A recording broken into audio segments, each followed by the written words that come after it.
Hello friends, welcome है आपका पाल maths academy पर। आज हम क्लास 11th के चैप्टर 10 जो मैथ का चैप्टर है हमारा सरल रेखाएं, उसमें कुछ टॉपिक्स का इंट्रोडक्शन करने वाले हैं और उनके साथ साथ उनके एग्जांपल्स को भी देखेंगे। तो आप वीडियो के साथ लास्ट तक बने रहिए। अगर आपने चैनल को सब्सक्राइब नहीं किया है तो चैनल को सब्सक्राइब कीजिए। आपको यहाँ पर क्लास 11th का पूरा कोर्स हिंदी और इंग्लिश मीडियम में अवेलेबल हो जाएगा। चलिए वीडियो को स्टार्ट करते हैं। देखिए, आपके पास आपका जो चैप्टर का नाम है सरल रेखाएं, इससे रिलेटेड चैप्टर आपने क्लास 10th में पढ़ रखा है। जो आपका वहाँ पर 7th चैप्टर था, वहाँ पर आपने कुछ दूरी सूत्र वगैरह वहाँ से पढ़ रखे हैं। तो देखिए, हमारे पास एक कोई कार्तीय तल है। कार्तीय तल में जब आप देखते हैं कि जो ये हमारी ये वाली एक्सिस होती है उसको हम एक्स अक्ष बोलते हैं, और जो ये वाली एक्सिस होती है उसको हम वाई अक्ष बोलते हैं। यहाँ पर हमारे पॉइंट प्लस के होते हैं और ऊपर की साइड भी वाई में प्लस के होते हैं। ऐसे ही सेम यहाँ पर से माइनस और नीचे की तरफ भी माइनस के होते हैं, और ये हमारा मूल बिंदु 0 0 जिसको हम बोलते हैं। तो देखिए फ्रेंड्स, अगर मैं इस कार्तीय तल में कोई भी दो पॉइंट ले लूं, सपोज मेरे पास एक पॉइंट P है और कोई भी दूसरा पॉइंट कहीं भी चारों जगह में से कहीं भी हो सकता है। सपोज मेरा दूसरा पॉइंट यहाँ पर से Q है और P, देखिए अब जो भी P पॉइंट है वो मेरा Y से भी दूरी लेकर आएगा और X से भी दूरी लेकर आएगा, इसलिए X और Y दोनों के बिंदु के साथ ये आएगा। और इसके हम सपोज ले लेते हैं, इसके जो पॉइंट है वो x1, y1 है, और यहाँ के जो इस वाले के पॉइंट है वो है x2, y2। ठीक है, और इनसे मिलकर एक रेखा बन रही है। सपोज एक रेखा बन रही है, और अगर आप रेखा नहीं मानेंगे तो यहाँ से यहाँ तक की आपको दूरी निकालनी है। तो आप दूरी कैसे निकालेंगे, उसके लिए मेरे पास सूत्र है दूरी सूत्र। दूरी सूत्र दो बिंदुओं के बीच की दूरी निकालने के लिए प्रयोग होता है। तो दूरी सूत्र को हम कैसे पढ़ते हैं, दूरी सूत्र आपने क्लास 10th के चैप्टरों में भी पढ़ रखा है। दूरी सूत्र क्या होता था हमारे पास, वहां पर पी क्यू के बीच की दूरी कैसे निकलेगी आपकी, वो निकलेगी रूट x2 माइनस x1 का square plus y2 minus y1 का स्क्वायर। इसका उदाहरण ले लेते हैं हम।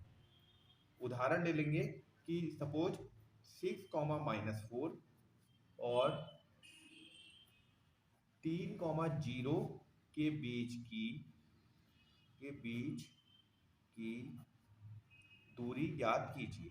ठीक है, दूरी ज्ञात कीजिए। तो आप इस दूरी सूत्र के हेल्प से आप उसको निकाल सकते हैं। सॉल्यूशन कैसे आएगा इसका, देखिए अब आप इसको मान लीजिए x1 और y1, और इसको मान लीजिए x2 और y2, और सेम वैल्यू आपकी यहाँ से सीधे सूत्र में आप जब वैल्यू रखेंगे तो आपके पास कैसा आ जाएगा, ये रूट x2 कितना है आपका 3 माइनस x1 कितना है 6 का स्क्वायर प्लस y2 कितना है आपका 0 माइनस माइनस का 4 y1 है, और इसका भी क्या हो जाएगा होल स्क्वायर।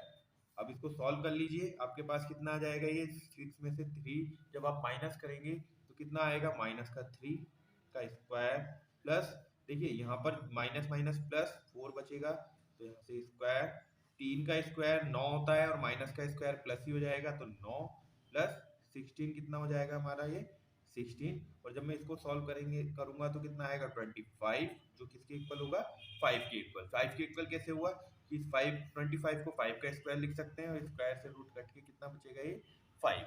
ठीक है, जो भी इसकी यूनिट होगी वो उसकी यूनिट को हम इसके साथ लगा देंगे, सेंटीमीटर मीटर जो भी होगा इसके साथ।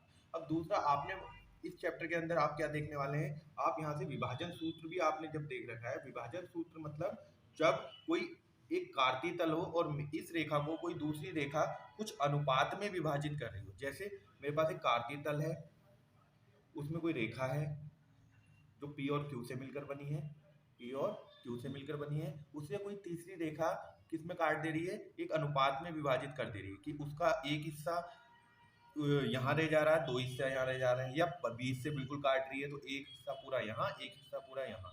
तो अनुपात को हम उसके नंबरों में नहीं, मतलब हम अनुपात को किसमें समझते हैं, हिस्सों में समझते हैं। अनुपात का मतलब होता है कि एक तरफ कितना हिस्सा है और दूसरी तरफ कितना हिस्सा है।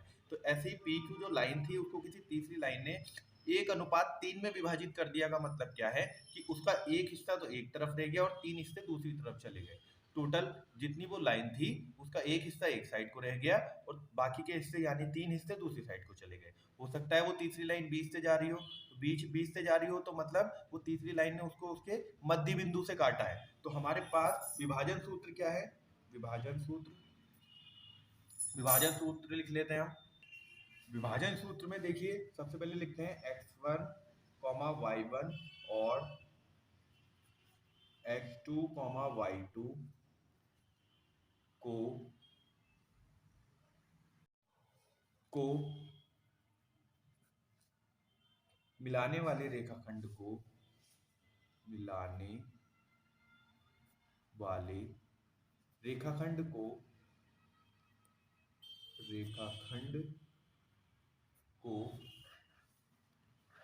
m अनुपात n में अंतः विभाजित का मतलब क्या होता है कि वो जो तीसरा पॉइंट है वो रेखा पर ही कहीं है, ठीक है। तो वो हम उसको वो क्या कर रहा है, तीसरा पॉइंट उस रेखा पर ही, उस रेखा को कहाँ से विभाजित कर रहा है, m अनुपात n में अंतः विभाजित कर रहा है, अंतः विभाजित करने वाले बिंदु के निर्देशांक।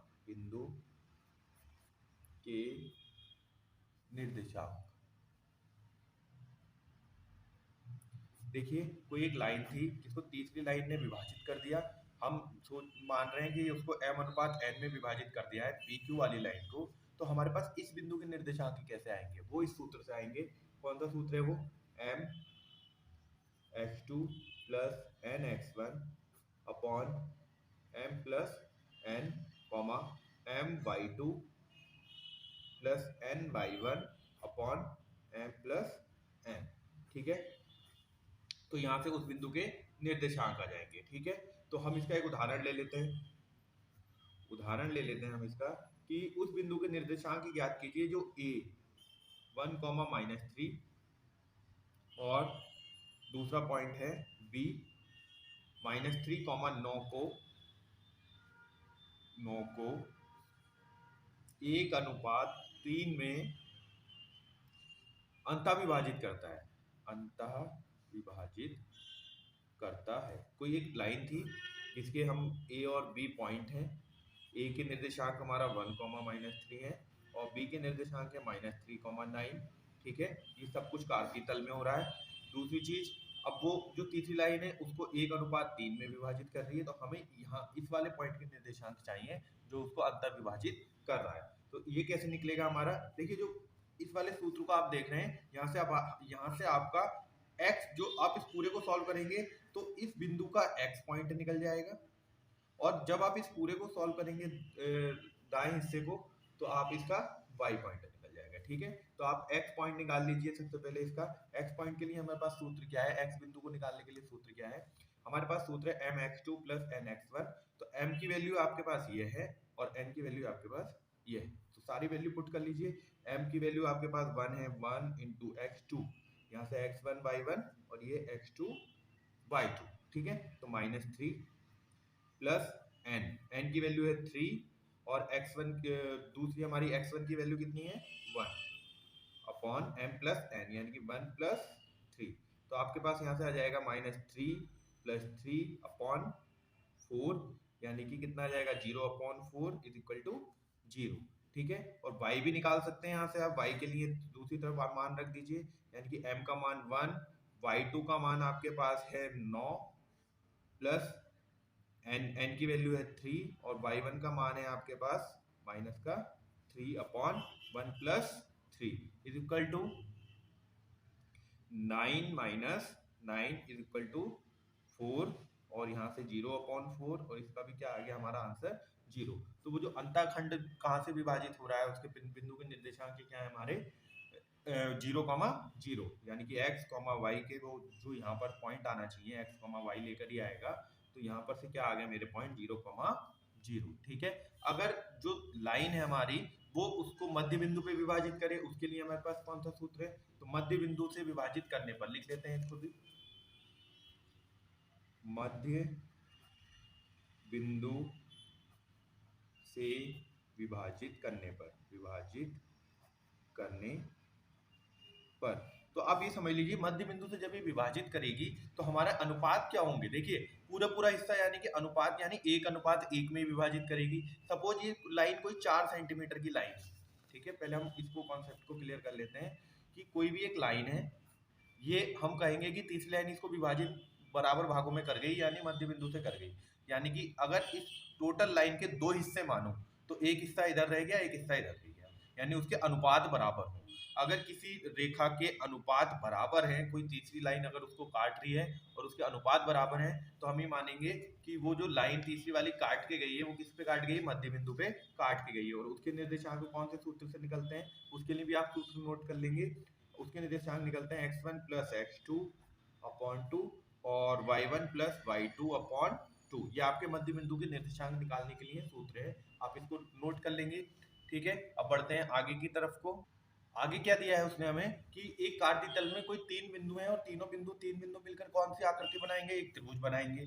और इस त्रिभुज की जो पहला पॉइंट है, जो पहला बिंदु है x1 y1, दूसरा x2 y2 और तीसरा x3 y3 है। तो इससे जो त्रिभुज बन रहा है उसका क्षेत्रफल कैसे निकालेंगे। देखिए आपने त्रिभुज के क्षेत्रफल के लिए अलग अलग सूत्र पढ़े हैं, 1/2 आधार गुणा ऊंचाई या हीरोन का सूत्र जो आप क्लास 10th में पढ़कर आ रहे हैं। लेकिन यहाँ पर आपको त्रिभुज का क्षेत्रफल सिर्फ उसके निर्देशांक बिंदुओं की सहायता से निकालना है। उसके लिए भी हमारे पास एक सूत्र है, अगर ये तीनों निर्देशांक x1 y1 x2 y2 और x3 y3 उसने दिए हैं तो त्रिभुज का क्षेत्रफल कैसे निकालेंगे। उसके लिए एक सूत्र है हमारे पास 1/2 x1 y2 minus y3 plus x2 y3 minus y1 plus x3 y1 minus y2। ठीक है, और ये वर्ग इकाई यानी कि जो भी आपकी यूनिट है वो उसका स्क्वायर में आएगा, आपको पता ही क्षेत्रफल स्क्वायर में आता है, तो वर्ग इकाई। ठीक है, तो ये हमारा एक त्रिभुज का क्षेत्रफल निकालने का सूत्र है, जो क्या होगा, तीन बिंदुओं से घिरकर, तीन बिंदुओं के निर्देशांकों से घिरकर जो हमारा कार्तीय तल में ड्रॉ होगा। अब हमारा रेखा का ढाल, इसमें एक नया कॉन्सेप्ट आ रहा है, रेखा का ढाल। तो रेखा का ढाल कैसे निकालते हैं, चलिए इसको देखते हैं। हमारा कोई कार्तीय तल हो गया, ये y एक्सिस, ये x एक्सिस। ठीक है, अच्छा कोई रेखा है, कोई एक रेखा है जो इस कार्तीय तल से जा रही है। सपोज ये एक L रेखा को मान लेता हूं मैं। देखिए ये रेखा x अक्ष पर कितना झुक रही है, थीटा झुक रही है। ठीक है, और y अक्ष अगर मैं सोचूं कि y अक्ष पे कितना झुक रही है या दूसरी तरफ को कितना झुक रही है, तो देखिए अगर मैं इस पूरे को ले लूंगा तो 180 होगा, यहाँ से यहाँ तक पूरा एक आधा राउंड कितने का होता है, 180 डिग्री का होता है। अच्छा, तो हमारा यहाँ का, यहाँ तो थीटा हो गया, यहाँ कितना बचा, यहाँ पे हमारा कितना बचा, 180 माइनस थीटा। तो रेखा का ढाल का मतलब क्या होता है, रेखा का ढाल का मतलब होता है कोई भी एक जो लाइन x अक्ष पर कितना झुक रही है और दूसरी तरफ को कितना, हम उसका जो झुकाव है वो निकाल सकते हैं। ढाल का मतलब होता है रेखा का झुकाव। उसके लिए भी हमारे पास एक सूत्र है रेखा का ढाल निकालने के लिए। रेखा का ढाल कौन से सूत्र से निकलता है हमारा, रेखा के ढाल के लिए हमारे पास सूत्र है tan theta is equal to y2 minus y1 upon x2 minus x1। Generally हम रेखा के ढाल को m से डिनोट करते हैं, तो m का मान y2 minus y1 upon x2 minus x1। अच्छा, ये आपको, आप ये सोच रहे होंगे कि x1 y2 ये सारी चीजें कहाँ से आ गई, तो हम इसको थोड़ा सा डिस्क्राइब कर लेते हैं। ये x1 y1 कहाँ से आए हैं, तो आप यहाँ से देख लीजिए, हमारे पास जब कार्तीय तल में कोई रेखा होगी, ठीक है, अगर मैं इसका झुकाव ले लेता हूँ थीटा, ठीक है, तो मैं एक अलग से एक पॉइंट मान लेता हूँ इस रेखा को के आगे की तरफ को, यहाँ पर एक m पॉइंट मान लेता हूँ, और जहां से हमें आखिरी पॉइंट दिया है उसको हम सीधे से इस m से होते हुए परपेंडिकुलर डाल लेते हैं x एक्सिस पर। ठीक है, और इस रेखा पर भी एक परपेंडिकुलर डाल लेते हैं, यानी लंब डाल लेते हैं। इसको हम m नाम दे देते हैं, इसको हमने कहा क्या नाम दे दिया, p नाम दे दिया, और इसको हमने नाम दे दिया q। इसके निर्देशांक मान लेते हैं x2 y1 x2 y2, और इसके निर्देशांक मान लेते हैं हम x1 y1। ठीक है, अब हमारा देखिए यहाँ जो थीटा है वो यहीं थीटा होगा क्योंकि ये लंब है, तो ये थीटा हो गया। अब हमें क्या निकालना है, हमें एक्चुअली में ये वाला जो थीटा है उसको निकालना है, झुकाव को निकालना है। इस झुकाव को निकालने के लिए हमारे पास tan थीटा के पदों में निकालते हैं। tan थीटा क्या होगा, थीटा के सामने वाली भुजा लंब और उसका जो नीचे वाली भुजा आधार, तो लंब बट्टा आधार निकालते हैं हम। तो लंब बट्टा आधार के वाले कॉन्सेप्ट से हमारे पास क्या आ जाता है, ये इसको हम क्या मान लेते हैं MQ। ठीक है, और नीचे वाले इधर वाले कॉन्सेप्ट से क्या मानेंगे, इसको MP। अच्छा, MQ और MP की जो वैल्यू, जो दूरी निकालने के लिए है, वो ये सारा कॉन्सेप्ट बन रहा है y2 minus y1 x2 minus x1। यहाँ से आपने रेखा का ढाल देखा, आपने दो बिंदुओं के बीच की दूरी देखी, और आपने अनुपातिक सूत्र देखा, त्रिभुज के क्षेत्रफल को निकालने के लिए सूत्र देखा। अगली एक्सरसाइज में हम इसकी एक्सरसाइज 10.1 को करने वाले हैं और बाकी भी इंट्रोडक्शन इस चैप्टर का हम साथ साथ एक्सरसाइजेज के पहले साथ साथ लेकर चलेंगे, जिससे आपको नई चीजें कंफ्यूज ना करें। इसलिए पाल मैथ्स एकेडमी के साथ जुड़े रहिए, चैनल को सब्सक्राइब कीजिए, जिससे आपको कोर्स और इंपॉर्टेंट क्वेश्चंस भी टाइम टू टाइम मिलते रहे। चैनल के साथ जुड़ने के लिए thank you. Pal maths academy को ज्वाइन करने के लिए धन्यवाद।